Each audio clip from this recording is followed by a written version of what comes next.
Every Breath You Take, investigating the role of aerosol sampling in TB infectiousness, transmission, and diagnosis.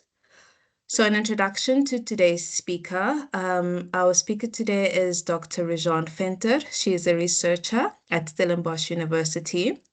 Her work explores innovative strategies to better understand tuberculosis transmission and infectiousness. She has a particular interest in aerosol sampling methods, both as a tool to measure infectiousness and inform infection control, and as a promising non-sputum alternative for TB diagnosis. I will then hand over to you, Dr. Venter. Hi, thank you, Nolwazi. Thank you so much for the kind introduction. I'm very excited to be part of this webinar series. Thank you so much for inviting me. Okay, so I'll get started straight away. I don't have to introduce myself too much. As Nolwazi said, I'm Rouxjeane. I'm based in the clinical mycobacteriology and epidemiology group, which is a mouthful.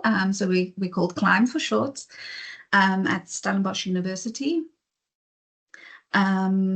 And I'm going to do things a little back to front and start with my acknowledgements first.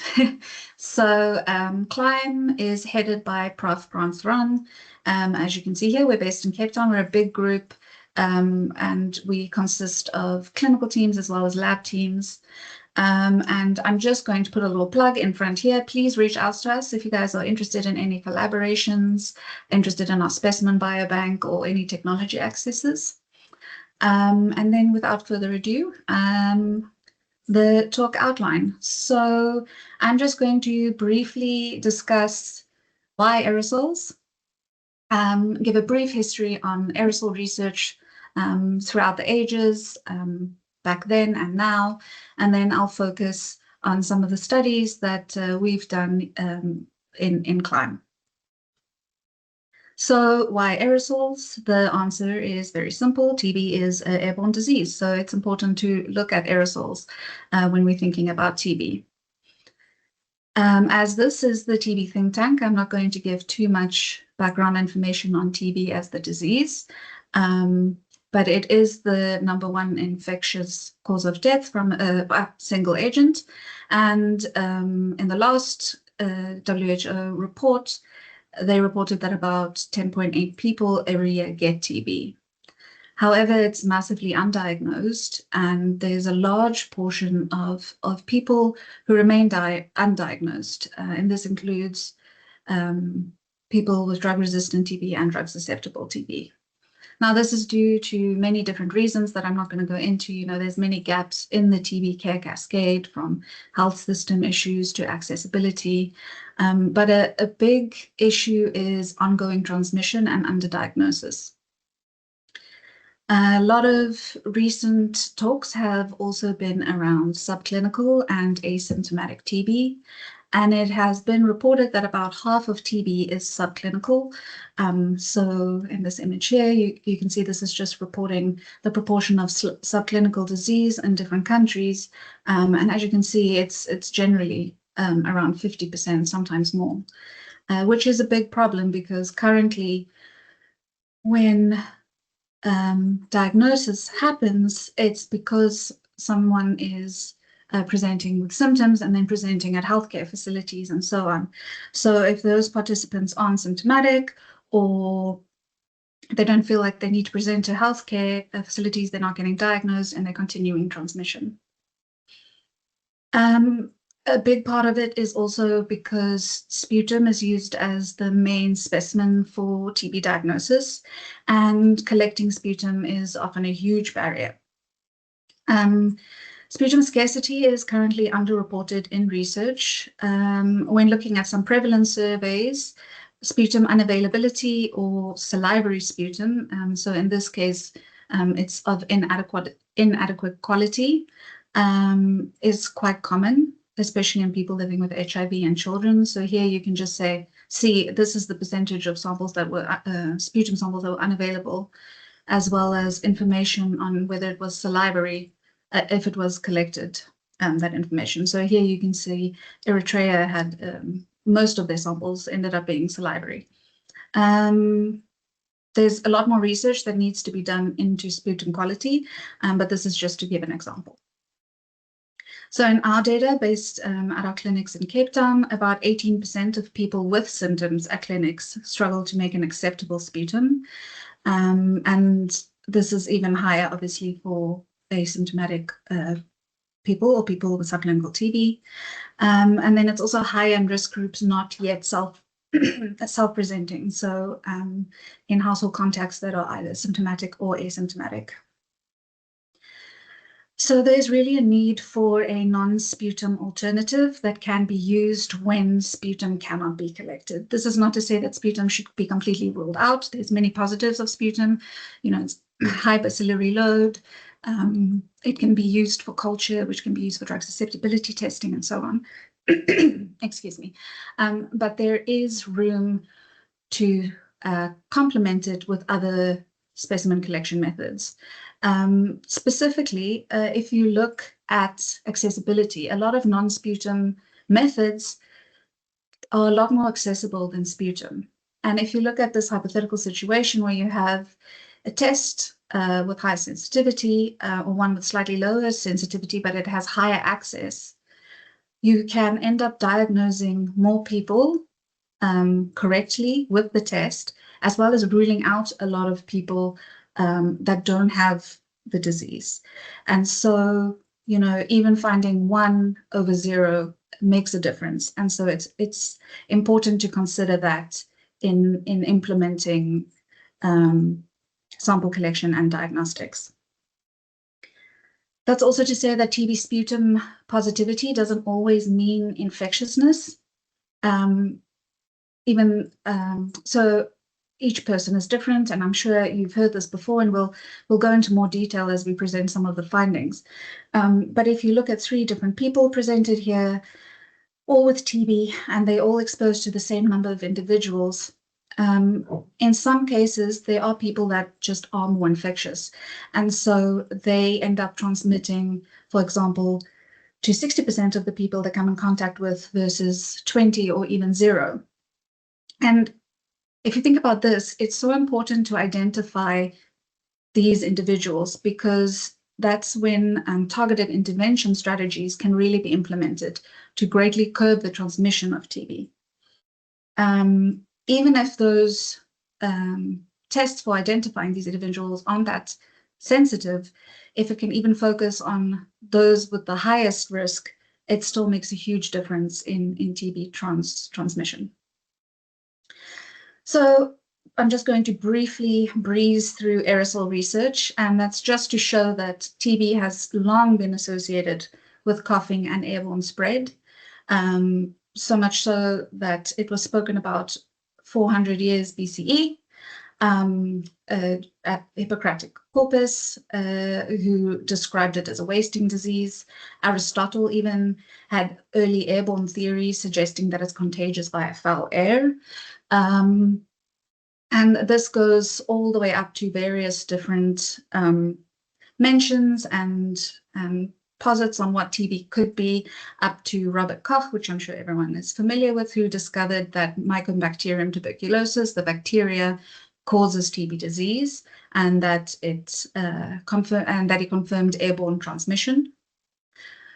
From there, the research really boomed. There was, of course, Carl Pfluger, who was the first person to propose that TB is spread via fine droplets from coughing, and that it can remain airborne for long periods of time. There were then multiple experiments looking at capturing aerosol from people with TB, exposing that aerosol to guinea pigs to see, to confirm the spread of TB, capturing TB on glass slides, as you can see here. This is a sketch of a glass case which was designed by Lanchenko. This is Wells, which is who was sampling air over here. And he was also the first person to show that UV sterilization of the air can reduce infectiousness risk. And really, all this did was confirm airborne transmission, and that it's mainly due to smaller particles. And that brings us to the present age of TB research. So there was really pioneering aerosol research in the early 2000s. This is the cough aerosol sampling system, which was developed and tested and validated by Kevin Fennelly and his team, where a participant breathes into a box similar to the previous picture. And this contains 2 Anderson cascade impactors, which are samplers used to capture TB on agar plates. And we'll get into that more a little bit later, the exact mechanism of action. And early work by Fennelly, Dinkel, and Patterson really showed that, or confirmed that there's a minority of TB patients, that people with TB that actually produce culturable airborne TB, that these aerosols tend to be quite small, and they proposed, or they showed that it can be rapidly reduced by effective treatment, and that cough-generated aerosols are more directly linked to transmission than sputum results. Then later on in the 2010s to the 2020s, there was really a development of aerosol sampling technologies, again led by Fennelly and his team, who improved on the CAS, the cough aerosol sampling system, or the CAS, which you can see here is being tested, containing the 2 Anderson cascade impactors. Then Wood and his colleagues built the respiratory aerosol sampling chamber, or the RASC, which was a chamber where a participant can sit, and the aerosols are collected using various methods and devices. And this was really improved upon and kind of finessed by including, for example, sampling into this cone, which has got improved airflow. They showed the capture of viable bacteria, which could be detected. Then, of course, there's also work mainly pioneered by Caroline Williams and colleagues, who developed a face mask sampler for aerosol detection. From then, there's really been a lot of focus on new insights on aerosolization and transmission. So Middelkoop and his colleagues showed that using air sampling at clinics, they found that there is a lot of positive samples from clinic sampling sites, suggesting there's a potential to use this aerosol sampling to identify high-risk transmission locations, which can then, of course, be used for targeted intervention to reduce transmission. Dinkel et al. Also showed that cough isn't necessarily needed for aerosol positivity, and that tidal breathing can also cause infectiousness, which really expanded our understanding on how the bacterium is expelled. Caroline Williams did a lot of studies on fine-tuning the face mask sampling. So here it shows the gelatine filter mask, but further studies also used a PVA filter for sampling participants, and showed that household contacts exposed to face mask sampling or high face mask sampling producers had a 3-fold increased risk of TB, again relating to the fact that some people are more likely to be infectious than others. And then a recent study by Nduba et al. Looked at various characteristics that are associated with cough aerosol positivity. They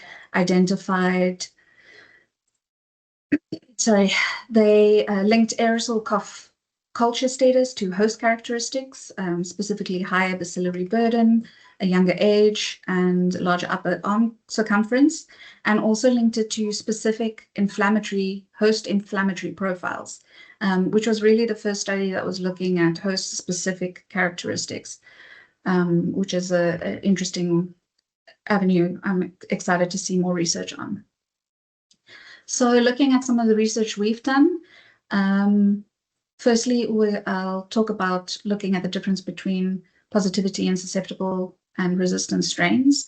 So a lot of the research has looked at who's more infectious, what can contribute towards it, but no one really investigated whether there's a difference between drug susceptible and drug resistant strains in depth. So we published the study in Nature in 2020, in Nature Medicine, where we collected aerosols from participants on treatment, so longitudinal sampling, using a modified CAS system. So this was done in collaboration with Kevin Fennelly. And here, just to explain to you how the Anderson cascade impactor works, you get ones with various stages, but most often the 6-stage impactor is used. And each stage has little holes drilled into it, which reduces in size as it goes lower in the stage. And the idea behind this is it's connected to a pump which sucks the air through. This is the aerosol that comes from a participant. And through inertia, the larger particles hit the first stage, the smaller ones flow down the side, and that's repeated all the way down. So it separates the air in a size-dependent manner. This is an example of what a positive plate looks like. This is an example of an in vitro experiment where a large number of bacteria was aerosolized. But just anecdotally, we actually had a participant whose plates looked like this, and they were, of course, identified to be a super spreader. So in this case, a participant sat in a negative pressure room, coughed down the pipe, and the sample was collected, along with various other samples such as blood, sputum, smears, and so on.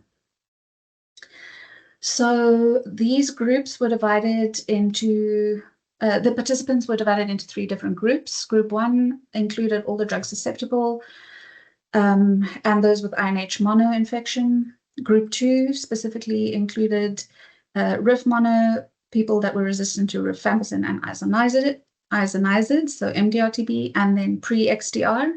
And just to note, this is the previous definition. So this is when the second-line injectable regimen was still being used. And then group 3 was XDR. And same, it was people resistant to fluoroquinolones and second-line injectables, in addition to being MDR. So what did the results show?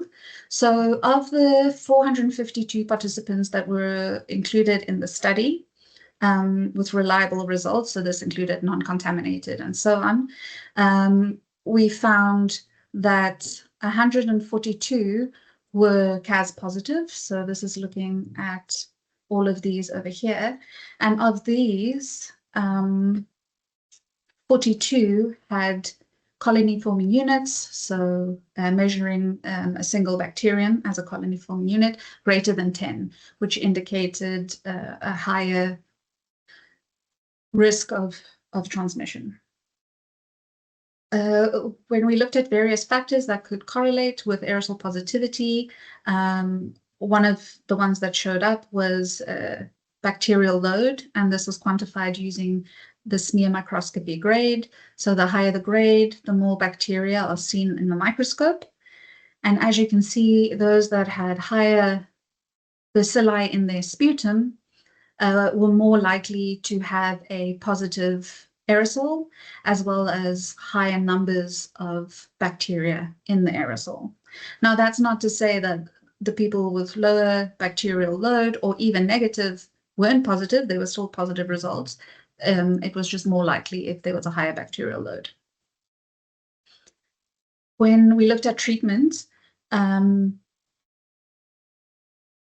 we saw that once all of the results were dichotomized into pre-treatment and post-treatment, there was no difference in the pre-treatment number of positive aerosols between drug susceptible and drug resistant patients, meaning that there's not really a difference in infectiousness, or as a proxy of infectiousness, the aerosol positivity in this case. So we also did various additional investigations, and it was found that there was no association with strain lineage, genome-wide single nucleotide polymorphisms, compensatory mutations, or a dormancy status. And by dormancy status, what I mean with this is it was hypothesized that the mechanism of breathing and expelling the aerosols causes stress to the bacteria. And so some of them might be going into a dormancy-related state. And so we wanted to check if this was in fact the case, and this was done using mal-red staining. But as I mentioned, there was no association found with these. This is just an example of a Manhattan plot showing the whole genome sequencing of the sputum culture isolates. And this dashed line here just shows the threshold for significant associations. So while RPOB was the highest variant detected, it didn't come close to meeting the threshold for significance. And if you looked at the key predictors of CAS positivity, that was lower sputum score, so less obviously ill, a stronger cough, a higher sputum bacillary load, as mentioned, no HIV infection, and then a shorter treatment duration, of course. So like I mentioned, shorter treatment duration. So treatment did reduce aerosol positivity, but not as quick as one might expect. So of the people that had drug-susceptible TB, there were still people who were positive up to 8 days on treatment. And then, of course, when looking at the drug-resistant strains, there were people that were still positive after a year of sampling. And this is likely due to ineffective treatment regimens at the time. Also, of course, just highlighting the importance of drug susceptibility testing. So clinical prediction models really underperform. There is no simple rule to identify infections patient based on symptoms, expert results, or smear alone. CAS did outperform the expert at identifying high-risk transmitters, but it's a lot more complicated than that. So the take-home messages from the study was that drug resistance doesn't mean less infectious. Less sick also doesn't mean less infectious. The strain genetics or dormancy of a strain doesn't affect the aerosol culturability, and persistent infectiousness despite treatment exists, and despite low symptom burden. So from this study, we moved on to another study which included novel sampling methods. This was a large part of my PhD, actually. So again, we had a large apparent study which used the CAS as a reference. There you can see me beautifully demonstrating how the CAS works. And then we also developed a liquid CAS, so a liquid cough aerosol sampling system. And the reason behind this is capturing aerosols in liquid allows for a lot more testing opportunities. So you can put any liquid in there. So for example, you could put GTC if you wanted to look at RNA signatures. You can use it for molecular testing as well as culturing. There was a lot more options available, as well as the fact that it's been shown that TB tends to grow better in liquid broth than on solid agar. So the first prototype of this system included the first 3 stages of the Anderson cascade impactor to just get rid of the larger particles, which was then connected to the LCAS. And this is just a pump. So inside of the LCAS, there are these 2 SKC biosamplers, which has been validated for other respiratory diseases like influenza and so on. And they contain these nozzles which regulate the airflow, and then you can pop liquid in the bottom here. We also developed our own version of a mask for sampling, which was affectionately termed the G mask or the gelatine mask, which was a gelatine filter mounted in an aluminium disc in a 95 N95 mask, which a participant could then wear. So for this study, we included 45 participants across several time points.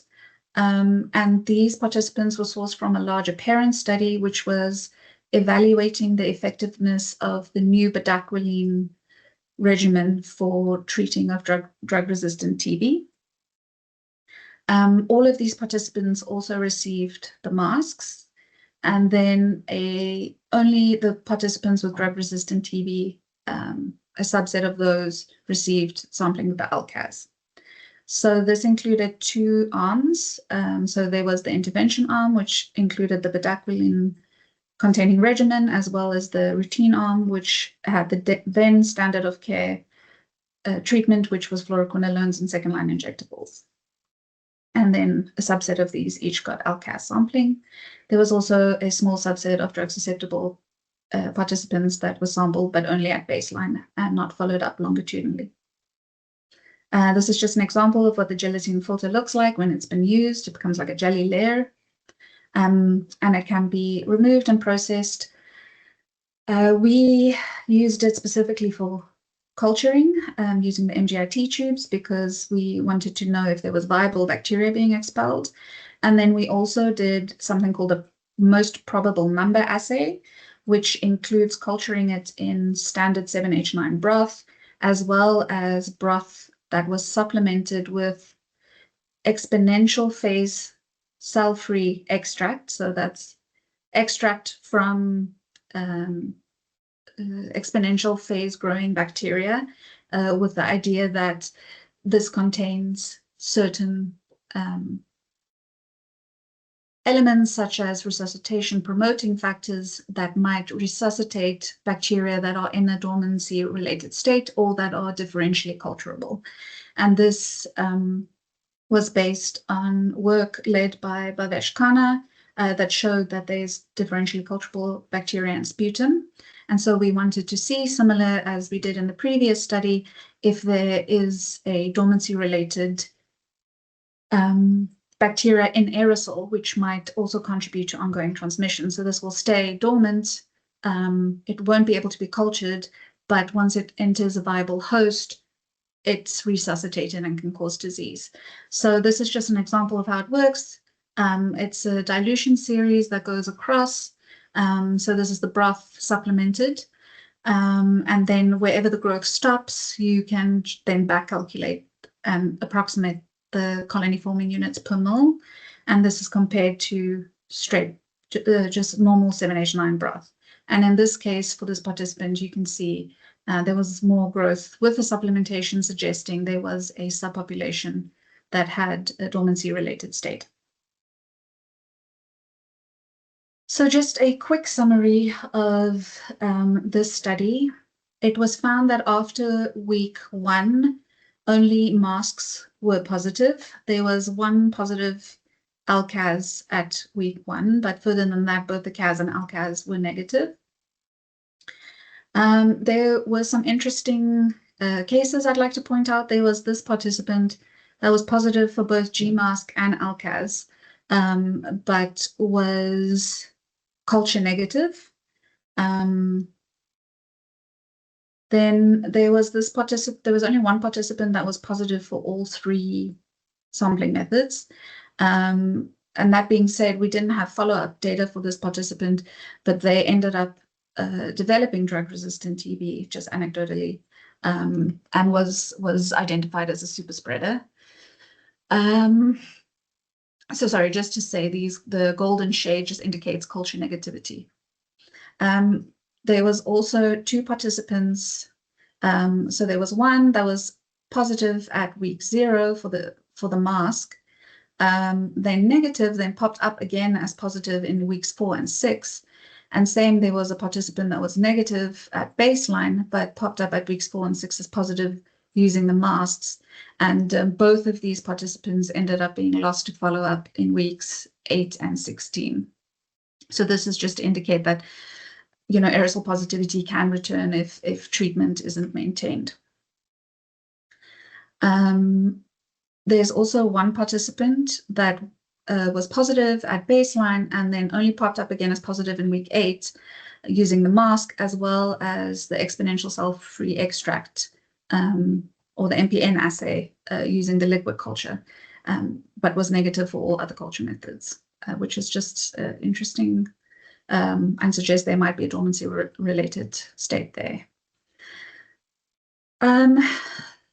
Then moving on to this, results from that study was used in our next bigger study, which is the TB infectiousness and transmission, or TITAN study.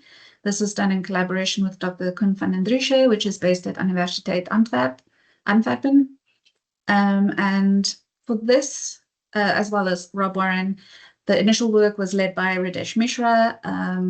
Zama Mahlabo did her PhD based on a lot of this research, and Desiree was instrumental in running this whole thing.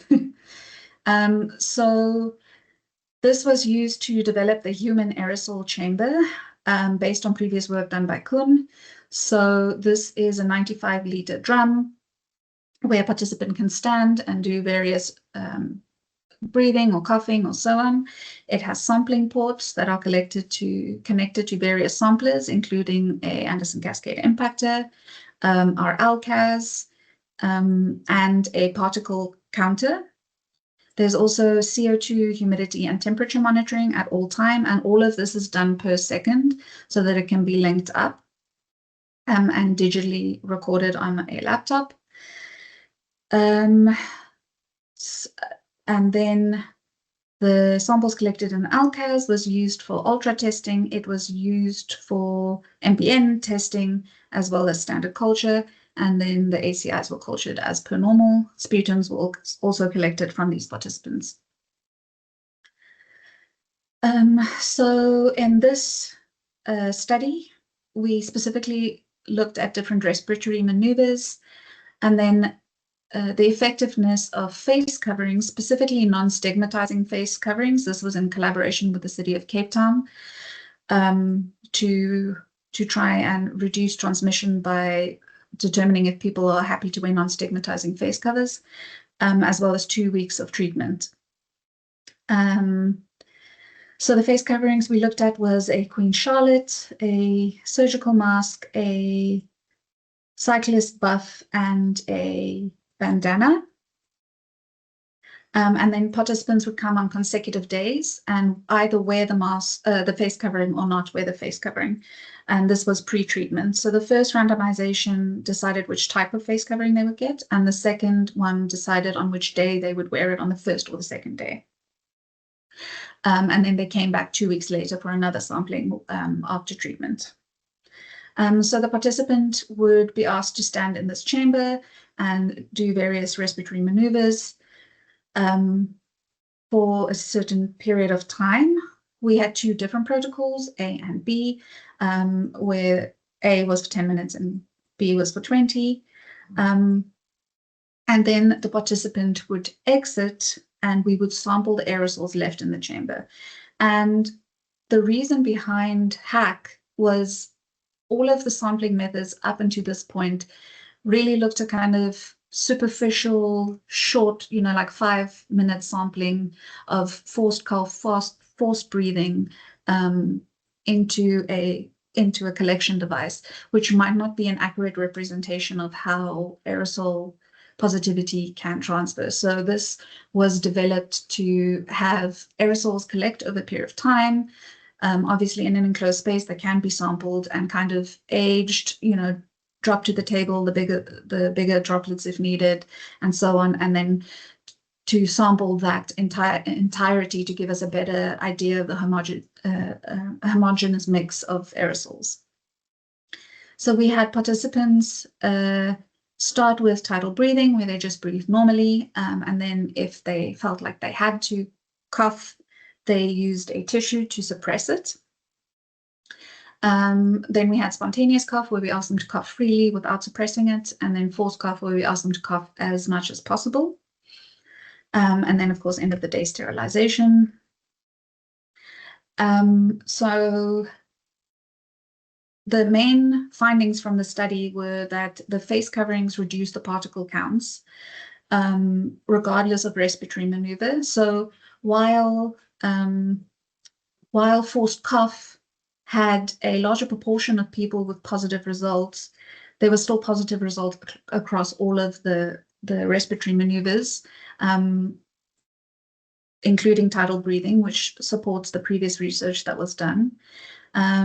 And as you can see, in spontaneous cough, when there wasn't any cough etiquette, so there wasn't any suppression by tissue, the face coverings did reduce the total CFUs quite significantly.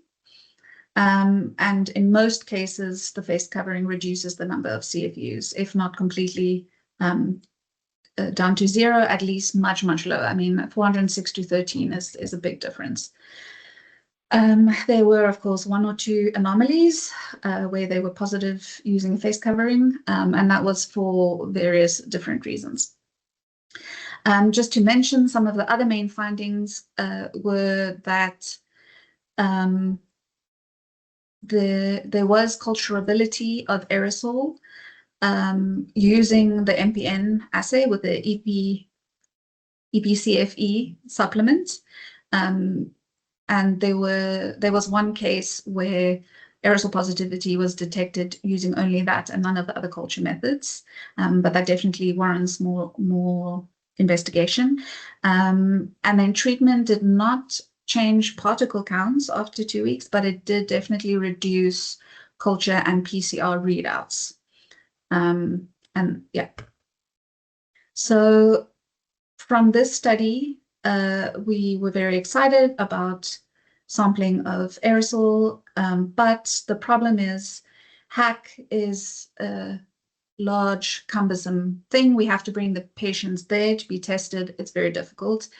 CAS is also a big system. It requires lots of equipment and training and so on. So we wanted to start looking at more portable aerosol sampling systems that can be used at point of care.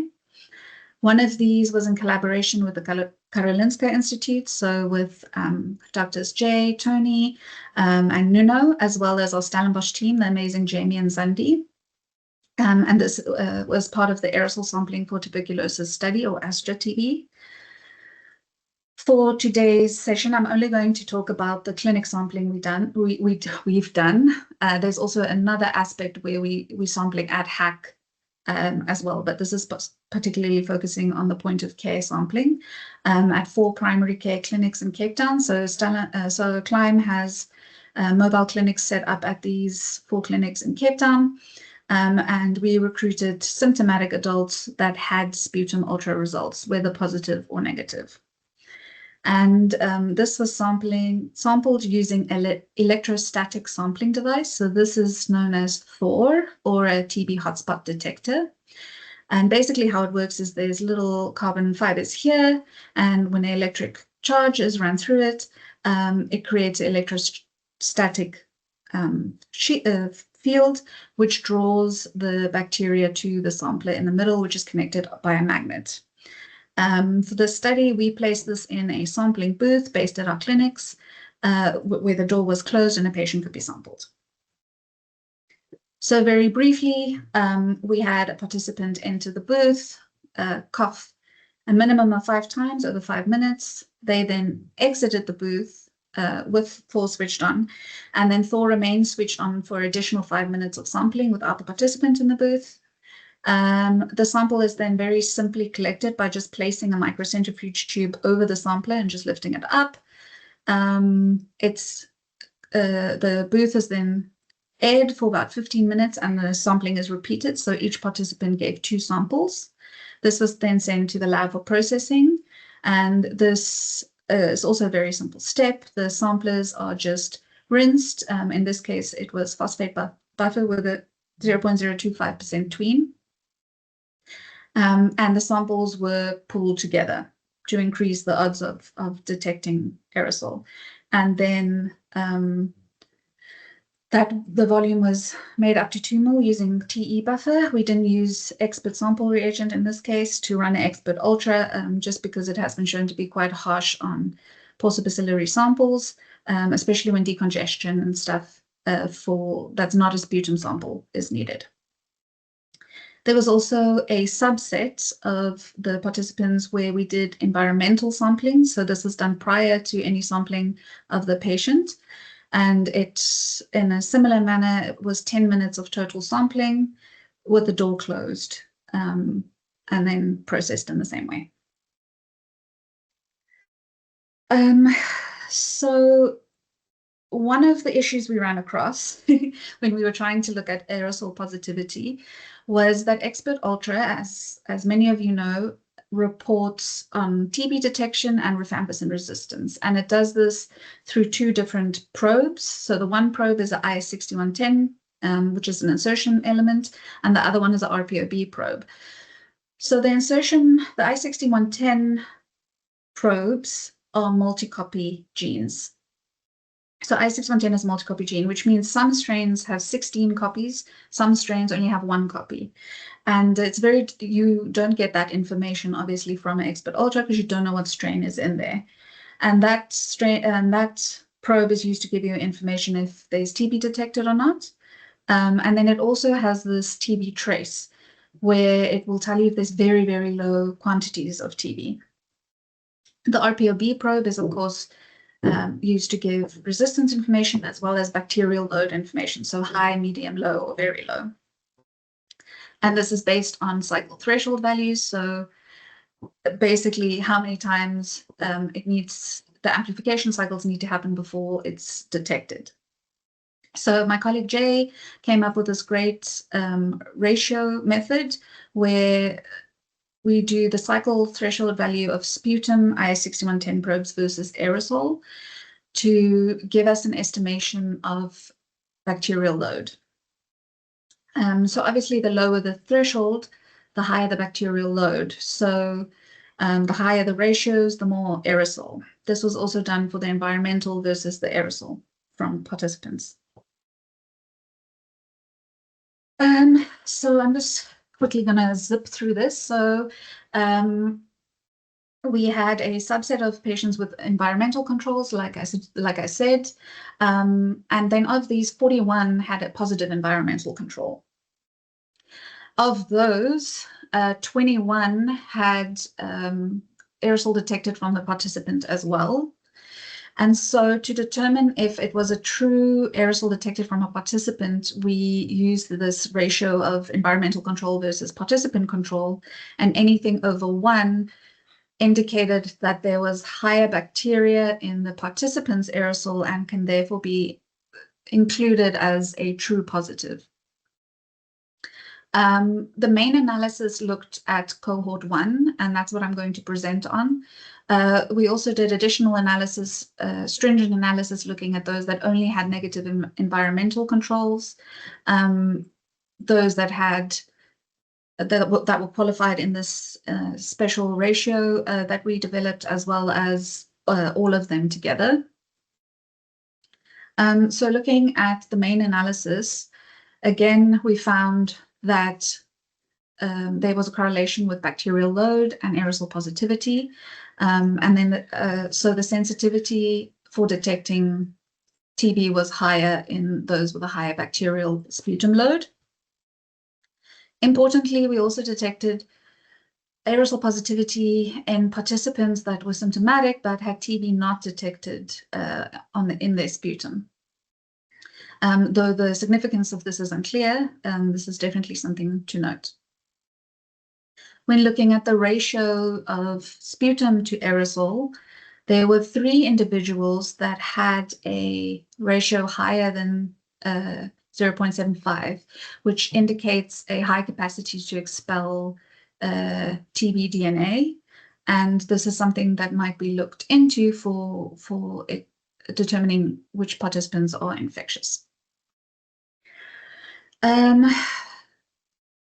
when looking at all of the analysis, we found factors associated with aerosol detection after adjusted risk ratio was male with a bacterial load higher than median, as well as those with a reported fever were less likely to be aerosol positive. It's also important to determine or to look further into environmental controls. As previous research showed, there is environmental TB, specifically in high burden areas like clinics. So this might be used as an infection control in future. So we could characterize infectiousness by using the novel ratio method. It was simple and feasible to be used at point of care. We found that there might be a sex determination in influencing aerosol generation, and negative sputum may still equal community transmission. And then finally, we also collaborated with Avello Diagnostics, which is run by Toby and then Katie and Harshita, as well as our team, which specifically which looked at aerosol sampling using a mask. So I'm only going to present on the mask. There's more research we did with them, but we actually received our acceptance of publication last night. So it will be published in JCM shortly, but the preprint is available.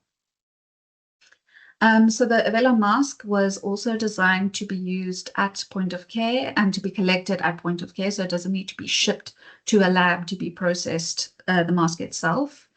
It was also designed to have outward protection. So if the participant wears it, those that are in close contact will also be protected. And how it differs from previous masks is that it uses an electrospun filter, which has shown high filter efficiency for particle sizes from 0.3 upwards, which applies to both bacteria and viruses. And here you can just see the bacteria that's been caught in the electrospun fibers.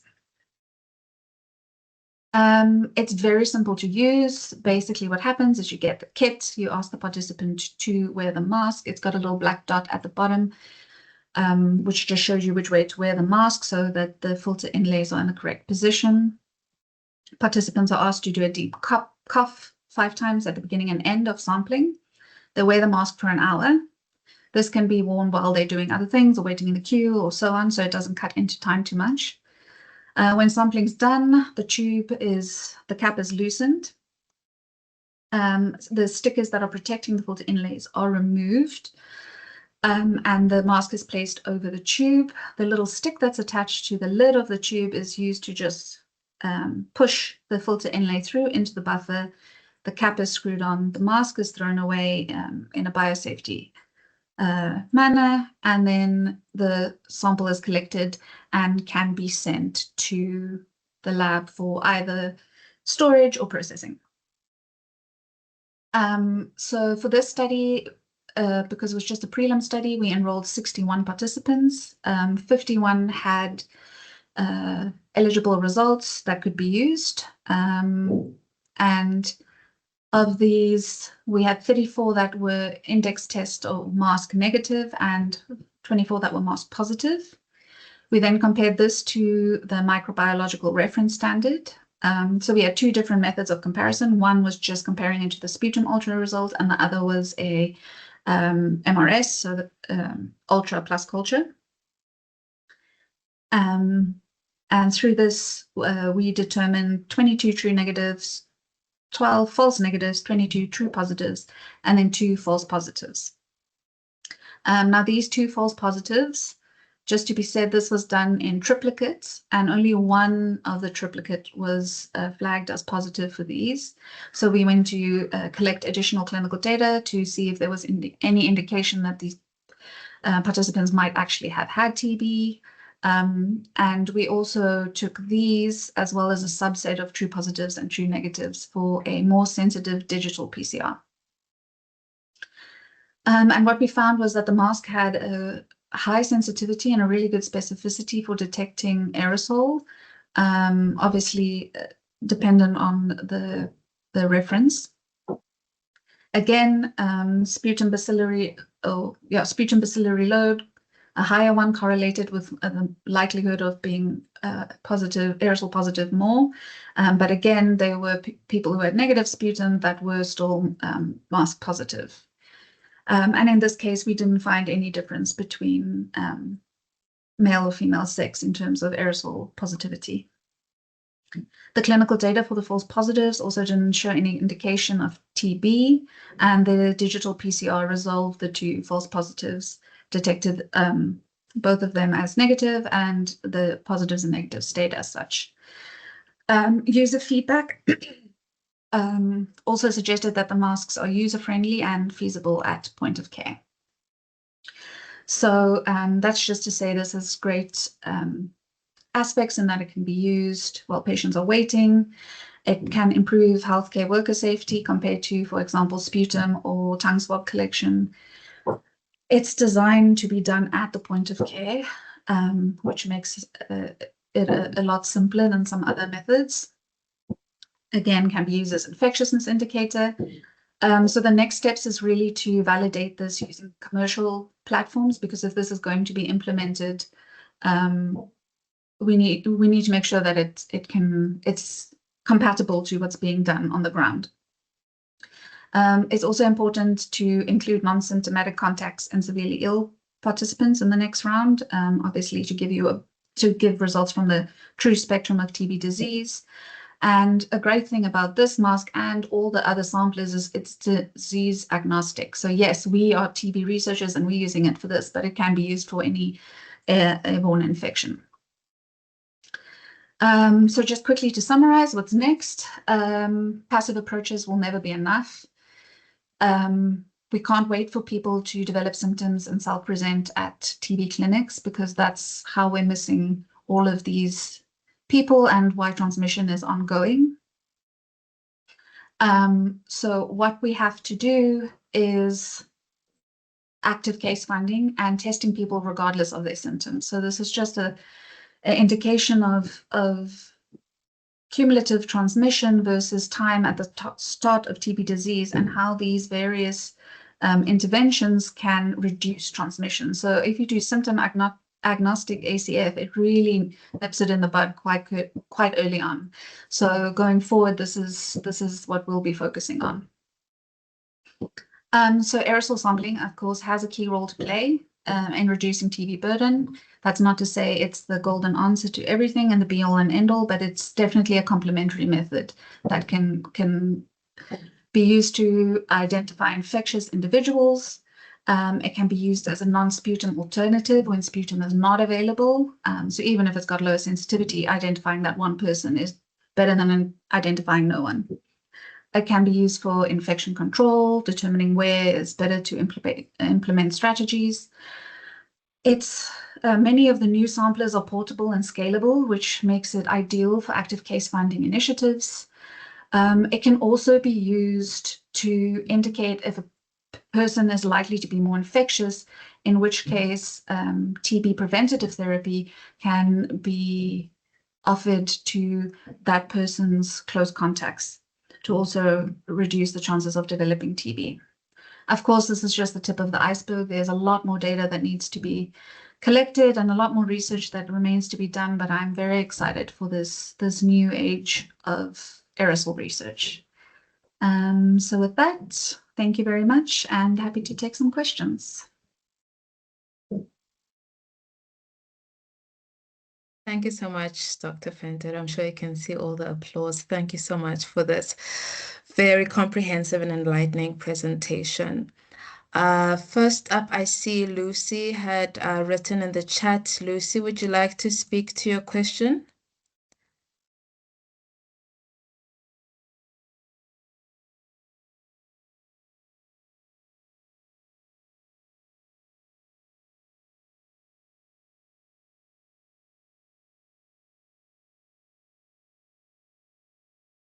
I've just lost her name.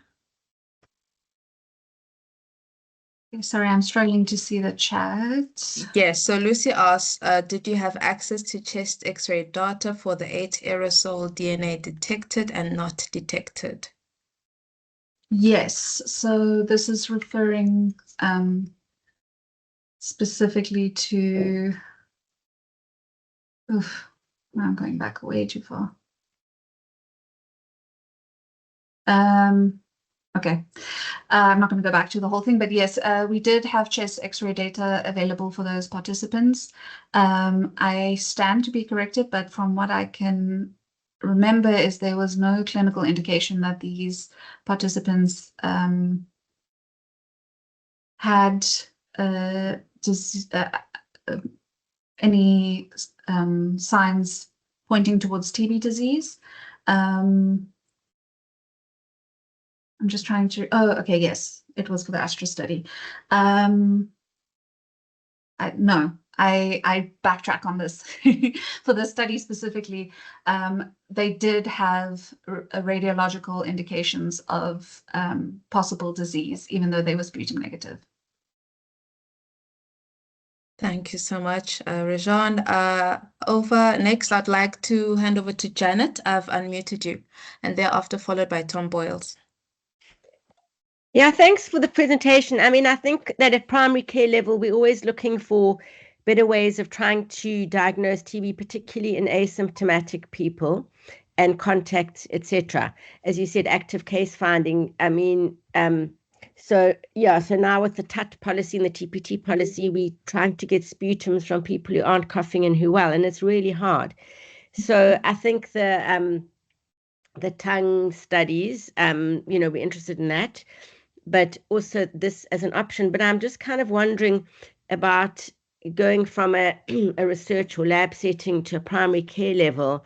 Is this likely to be 5 years, 2 years, 1 year? Is it likely to be more or less expensive? What are the practicalities? Yeah, that's a very good question. As we all know, trying to get something implemented at primary care level often has a lot of red tape associated with it. So like I said, the studies are ongoing and we're trying to get them published as much as possible. And there's a lot of other groups that are also looking into this and publishing it. So there's really a considered effort to get this data out there so that it can be included in, for example, WHO policy and so on, so that it can be implemented. In terms of cost, all of these have been designed to be very low cost, specifically, for example, the Thor and the Evelo mask are designed to be done at point of care. And so you need it to be as cost effective as possible. The downstream testing, I think, is where not a large bottleneck, but probably the longer timeline will also be.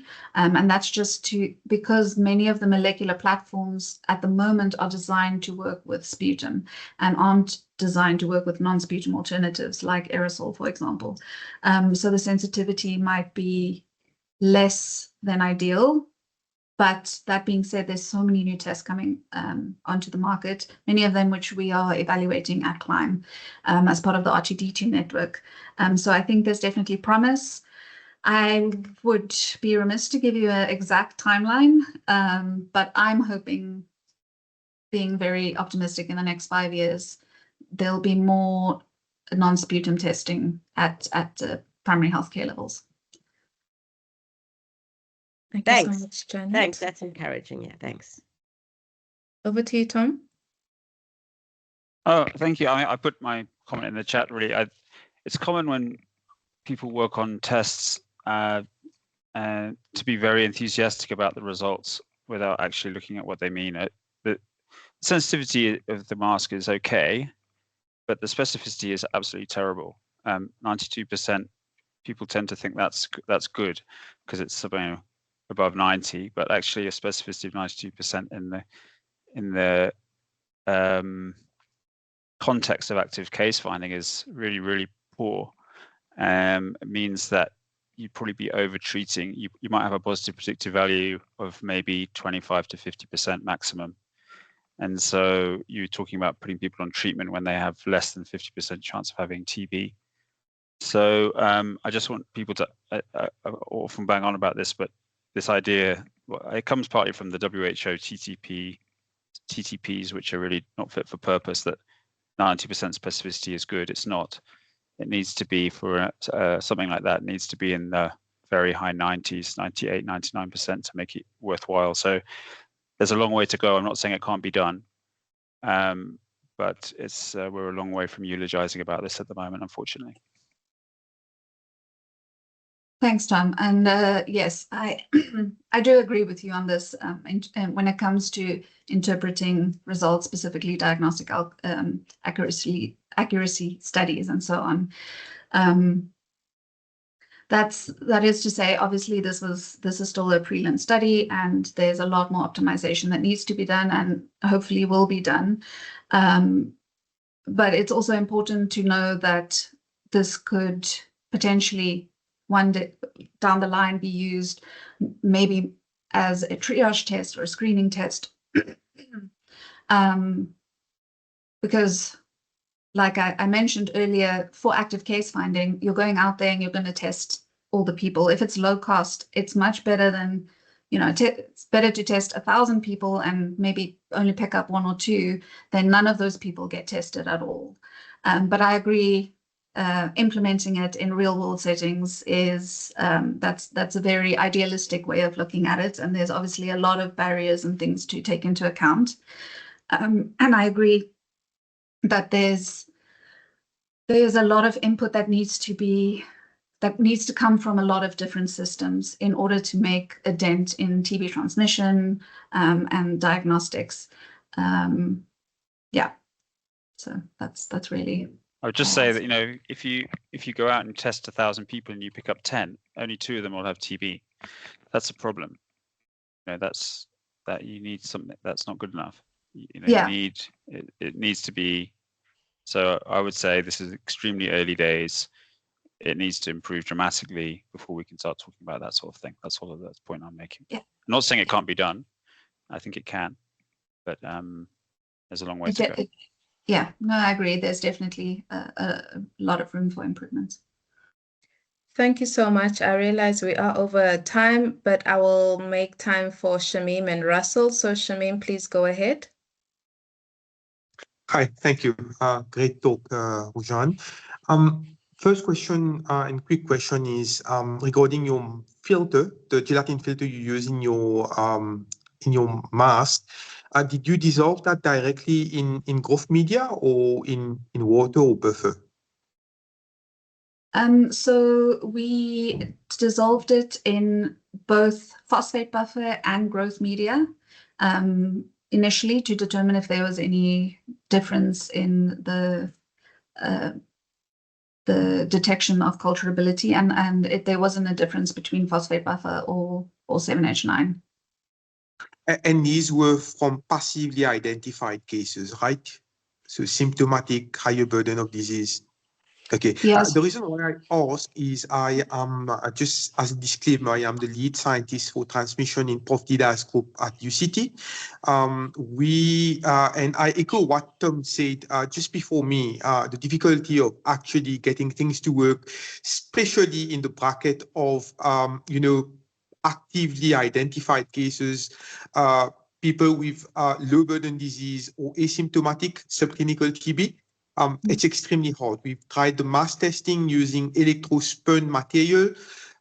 We had difficulty dissolving that in water, in buffer, or growth media. Hence my question. And my second question, again, based on what Tom said, how confident are you in the outcome that you see with CARS? And that's coming from a CARS user. I use CARS for my transmission studies as well. This is a question that I get asked all the time. If there are no repeat sampling, and I know the difficulty in logistic, and even for the patient, people need to understand how hard it is for somebody who's already sick to cough. We tried that, with healthy control in our lab, and after 1 or 2 minutes, you feel nauseous or you feel really tired. How confident can you be in the outcome of your CARS or your mass sampling, especially for the negative outcome? Thanks. Thank you. Okay. Yes, just to backtrack to the gelatin filter, that was dissolved in phosphate buffer or 7H9, and that worked fine. For the electrospun filter, DNA was extracted from that using a column method. So that is also something that needs to be improved as if this will ever be implemented in a real world setting, because obviously no one's going to do a DNA extraction with a column extraction method. That's not going to be feasible. So that's just a small disclaimer, and that is something that Avelo is working on improving. Then in terms of the CAS final results, as well as with the masks in general, we've also been asked that before. So for the first study where we looked at the drug susceptibility and drug resistant samples, we had a small, it's data I didn't present, but we had a small subset where we did repeat testing. So we would test the participant in the morning and in the afternoon on consecutive days, and then compare the positivity across. And now I can't give you the exact data, but it was reliably reproducible, the CAS results in that case. We have not done repeat testing in terms of the HAC sampling as such, other than with or without a face mask and after treatment of 2 weeks. But obviously, as you saw from the results, there were participants that were positive on both days, with or without face masks. In terms of the masks for reproducibility, we did do a reproducibility study with the gelatin filters, where we had a participant wear it for 30 minutes, for 60 minutes, for 90 minutes, 3 consecutive days. And that was also very reproducible. That's why we ended up having a patient wear it for 30 minutes only once a day.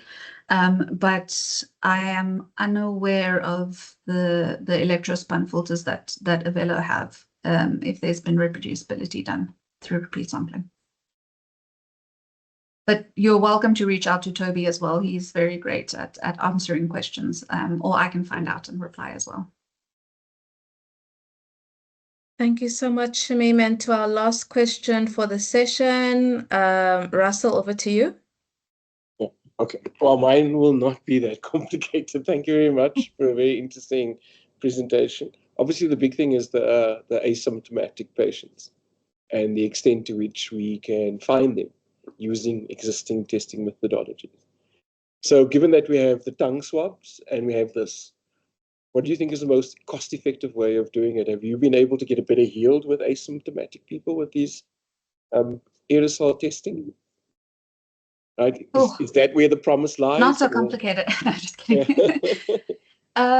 So many of these obviously are still, especially the more portable ones, are still at the early stages of development. So like I said, we still need to include a much larger cohort that are asymptomatic or subclinical.